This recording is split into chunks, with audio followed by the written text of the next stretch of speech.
Hello guys, कैसे हैं आप लोग। मैं अमित तल्ला, आपका फ्रेंड, फिलोसोफर एंड गाइड। तो ऑन स्टूडेंट्स डिमांड मैंने एसएमसीएफ के मेरे एक स्टूडेंट का वीडियो रिकॉर्ड किया है।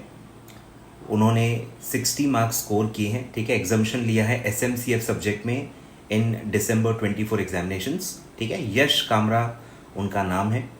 तो मैंने उनसे रिक्वेस्ट की कि आप मेरे स्टूडेंट्स को गाइड करें कि 60 कैसे लाते हैं, क्या टिप्स आप उनको देंगे जो बच्चे अभी जून 25 या दिसंबर 25 में अपीयर करने जा रहे हैं। वो क्या चीज़ें ध्यान रखें, क्या गलतियां न करें, उन्होंने कैसे 60 लाए, उन्होंने क्या एफर्ट्स लिए, उन्होंने कैसे पढ़ाई की, रिवाइज कैसे किया, कितना रिवीजन उन्होंने किया, राइटिंग प्रैक्टिस का क्या इंपॉर्टेंस है। तो पूरा उन्होंने आपके लिए गाइडेंस वीडियो रिकॉर्ड किया हुआ है एंड आई होप आपको बहुत ज़्यादा काम आएगा। तो प्लीज़ एटलीस्ट उसको थैंक यू बोल देना, कमेंट बॉक्स में यश को थैंक यू बोल देना ताकि उन्होंने टाइम निकाल के आपको टिप्स देने के लिए वीडियो रिकॉर्ड किया है। तो यश का गाइडेंस अब आप सुनेंगे। Thank you so much.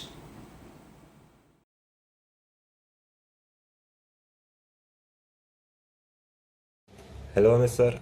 Hello everyone. तो आज मैं यहाँ पे आपको बताने वाला हूँ कि एसएमसीएफ में आप कैसे पास हो सकते हो और कैसे आप 60+ मार्क्स स्कोर कर सकते हो एसएमसीएफ में, और बाकी वैसे किसी सब्जेक्ट में 60+ मार्क्स कैसे स्कोर कर सकते हो।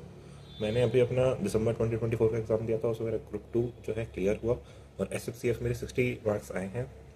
तो मैं अपनी ट्रिक्स बता रहा हूँ, जो भी मैंने अपने टिप्स एंड ट्रिक्स फॉलो किए जिससे मेरे अच्छे नंबर आए। सबसे पहले अगर आपको एसएमसीएफ में पास होना है या किसी सब्जेक्ट पास होना है और आपको एग्जामिशन के लिए अगर आप टारगेट कर रहे हो तो आपको सिलेक्टिव स्टडी बिल्कुल नहीं करनी। आपको जो है हर अपने जितना भी आपके चैप्टर्स हैं, आपको हर चैप्टर को इक्वल वेटेज रखनी है, इक्वल इंपॉर्टेंस देनी है। अगर बात करूँ एसएमसीएफ की तो ज़्यादातर बच्चे जो है आईसीडीआर पे बहुत ज़्यादा फोकस करते हैं और जो छोटे चैप्टर हैं लाइक रीट, इनोवेट, इनको काफ़ी एक इग्नोर करके चल जाते हैं। कई बच्चे तो स्किप ही कर देते हैं, जबकि मैंने हर चैप्टर को बराबर फोकस किया, बराबर सब पे ध्यान दिया। सबको आपको एक इक्वल लेवल पर रखना है। आपको कोई नहीं पता कि एग्जामिनर आपसे कौन सा क्वेश्चन किस चैप्टर में से पूछ रहा है और किस चैप्टर को कितनी वेटेज एग्जामिनर देते। हो सकता है आईसीडीआर में से किसी अटेम्प्ट में 20 से 25 नंबर आ जाए, हो सकता है एक किसी अटेम्प्ट में आईसीडीआर में से कोई भी क्वेश्चन आए। तो आपको एक बेसिक हर चैप्टर को इक्वल इंपॉर्टेंस देनी है। सेकंड अगर मैं बात करूँ तो आपको बेसिकली शॉर्ट नोट्स आपको रेफ़र, मैं ज़्यादा रिकमेंड नहीं करता कि आपको शॉर्ट नोट्स रेफ़र करने चाहिए। आप प्रॉपर अपना टाइम लो स्टडी का। आप 3 महीने कम से कम मेरे हिसाब से आप रिवीजन के रखो। और जो मेन आपको, या तो आप अगर मॉड्यूल से पढ़ते हो तो मॉड्यूल, अगर आप अमित सर के नोट से पढ़ते हो अमित सर के नोट से, आप जिस भी अगर नोट से पढ़ते हो वो फुल फ्लैज आपकी बुक होनी चाहिए, आप उनसे ही पढ़ें। और शॉर्ट नोट बेसिकली आप ज़्यादा रेफ़र ना करें। थर्ड अगर मैं बात करूँ तो आपको बेसिकली एक टाइम मैनेजमेंट अपना काफ़ी अच्छा रखना चाहिए। लाइक अगर आपको अभी अगर आपने एग्जीक्यूटिव क्लियर किया है अपना और आप दिसंबर 2025 के लिए जा रहे हो, तो आपको बोथ मॉड्यूल मेरे हिसाब से देना चाहिए। बस अभी 10 महीने का गैप है, तो आपको बोथ मॉड्यूल के लिए आप जाना चाहिए। और बोथ मॉड्यूल में अगर मैं बात करूँ तो आपने मिड अगस्त या अगस्त 20 अगस्त तक आपको अपनी क्लासेस ख़त्म करनी चाहिए। उसके बाद आपके पास 4 महीने बचेंगे रिवीजन के लिए, तो अपने 4 महीने बोथ मॉड्यूल की रिवीजन में लगाने ही लगाने चाहिए। अगर मैं नेक्स्ट की बात करूँ तो आपको मल्टीपल रिवीजन, ये एक सबसे इंपॉर्टेंट टिप है। तो बेसिकली सबको पता होता है मल्टीपल रिवीजन यहाँ पे हमारे को करनी ही करनी चाहिए। मैं अगर अपना बताऊँ, मैं 5 रिवीजन टोटल ली थी, जिसमें से मेरी पहली रिवीजन बहुत लंबी गई थी। अगर मैं एसएमसी की बात करूँ, मेरे को 8 से 9 दिन लग गए थे पहली रिवीजन कंप्लीट करने में। बट सेकंड रिवीजन ग्रेजुअली उसमें टाइम कम होता है। सेकंड रिवीजन में आई थिंक मेरे को 5 दिन लगे थे, फिर थर्ड रिवीजन में मेरे को 3 दिन लगे। ऐसे करते करते मेरे को ऐसा हो गया था कि मैं 1 से 2 दिन में पूरा एसएमसी आराम से निपटा देता था, खत्म हो जाता था एसएमसी रिवीजन वाइज।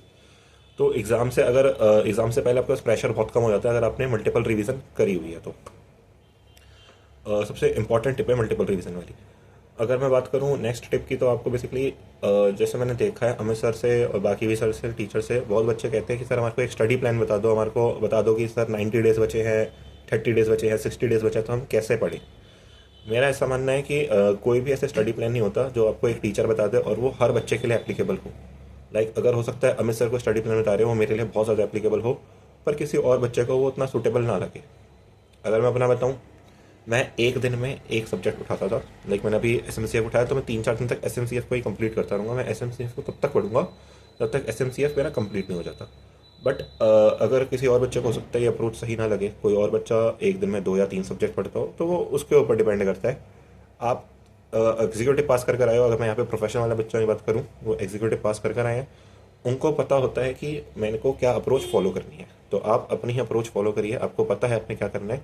बट आपको ज़रूरी एक दिन में, अगर मैं बात करूँ क्लासेस जैसे आपकी हो गई, अब आप रिवीजन स्टेज में हो, रिवीजन स्टेज में आपको कम से कम मिनिमम पे आपको पर डे 8 घंटे तो पढ़ना ही पढ़ना है। और आप कोशिश करें ग्रेजुअली आप उस चीज़ को इंक्रीज करते रहो। लाइक आप पहले 20 से 25 दिन आप 8 घंटे पढ़ रहे हो, फिर आप उसको 9-10 घंटे पे लेके जाओ। इवेंचुअली आपको उसको 11 से 12 घंटे आपको पर डे टारगेट करना चाहिए, अगर आप एग्जामिशन के लिए स्कोर कर रहे हो।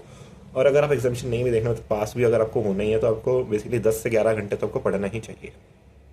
और अगर मैं बात करूँ उसके बाद सिलेक्टिव स्टडी का मैंने पॉइंट कवर कर दिया। अच्छा, अगर आप पूरा फुल सिलेबस कवर करके जाते हो तो क्या होता है, आप एग्जाम में बहुत कॉन्फिडेंट होते हो बेसिकली। अगर ऐसा करो कि आउट ऑफ लीक क्वेश्चन आ गया, आपको पता ही नहीं है इसका आंसर कहाँ से, तो आपको ये पता होता है कि यार देखो मैंने तो कुछ भी नहीं छोड़ा। तो अब अगर ये क्वेश्चन ऐसा है जो मुझे नहीं आता, तो ये जितने बच्चे बैठ रहे हैं ऑल ओवर इंडिया किसी को भी नहीं आता, तो आप उसमें कॉन्फिडेंटली आंसर लिख के आ पाते हो। बट अगर ऐसा आपको है कि यार मैंने एक चैप्टर छोड़ा है या मैंने कुछ टॉपिक्स छोड़े हैं, और ऐसा भी क्वेश्चन आ गया जो आपको बिल्कुल देखा देखा नहीं लगा, तो आपको ऐसा लगता है कि यार जो मैंने छोड़ा है उसी में से आया, और तो आपको उसमें कॉन्फिडेंस खत्म हो जाता है, तो आप उसमें कुछ लिख के ही नहीं आ पाते। बट ऐसा मैंने देखा है कि अगर कोई मुश्किल क्वेश्चन आता है और उसमें आपने अटेम्प्ट किया, तो एग्जामिनर आपको नंबर ज़रूर ज़रूर देता है। बट आप अगर उसमें लिख ही नहीं पा रहे, तो आपको एग्जामिनर कैसे नंबर देगा, तो आपको लिख के आना पड़ता है। अगर मैं बात करूँ इस हिसाब से आपको आंसर देना चाहिए मेरे हिसाब से। फिर अगर मैं बात करूँ, आप जैसे हमारा SMCF की बात करूँ तो स्ट्रैटेजिक मैनेजमेंट है, कॉर्पोरेट फाइनेंस है, तो आपको उसको डिस्ट्रीब्यूट करके रखना चाहिए कि मेरा यहाँ पे स्ट्रैटेजिक मैनेजमेंट 40 मार्क्स का है, कॉर्पोरेट फाइनेंस इतना है। तो उसमें एक हर किसी का स्ट्रॉन्ग पोर्शन होता है। मैं अगर अपने बात करूँ, मेरा स्ट्रैटेजिक मैनेजमेंट एक स्ट्रॉन्ग पोर्शन था, कॉर्पोरेट फाइनेंस मेरे को आता था, पर अगर अब मैं बात करूँ दोनों में से अच्छा कौन सा था, तो स्ट्रैटेजिक मैनेजमेंट में ज़्यादा अच्छा था। अब इस केस में क्या होगा, स्ट्रैटेजिक मैनेजमेंट को मैं पहले करूँगा। अगर किसी बच्चे का कॉर्पोरेट फाइनेंस अच्छा है तो कॉर्पोरेट फाइनेंस को पहले करे। अपना एक आपको एक बेस्ट पोर्शन सेलेक्ट करना है कि मेरा बेस्ट है, सबसे अच्छा इसमें कौन सा है। सारे सब्जेक्ट्स में ये स्ट्रैटेजी फॉलो होती है।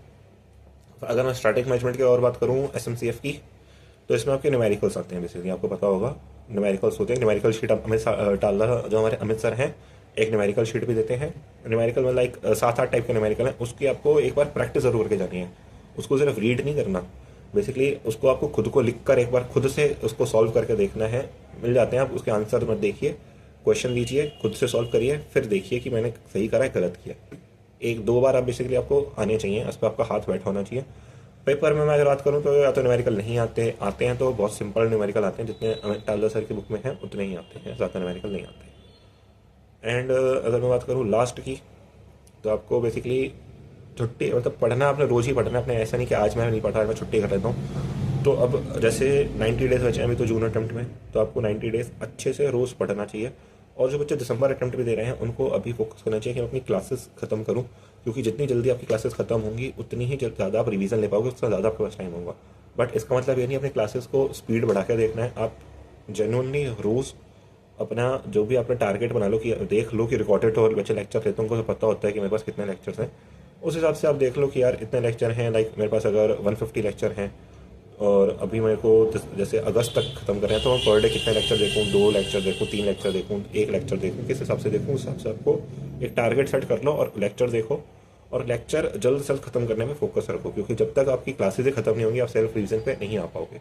तो आप, और सेल्फ रिवीजन सबसे ज़्यादा मेन है कोई भी प्रोफेशनल एग्जाम पास करने के लिए। जितनी ज़्यादा सेल्फ रिवीजन होंगी उतना ज़्यादा अच्छे से आप एग्ज़ाम पास कर पाओगे। तो यही बेसिकली टिप्स एंड ट्रिक्स थी मेरी, जो मैंने अपने एग्ज़ाम में फॉलो करी और मुझे तो बहुत बेनिफिट हुआ। होप कि आपको भी मेरी टिप्स से बेनिफिट हो और आप भी अच्छे से स्कोर कर पाएँ। Thank you.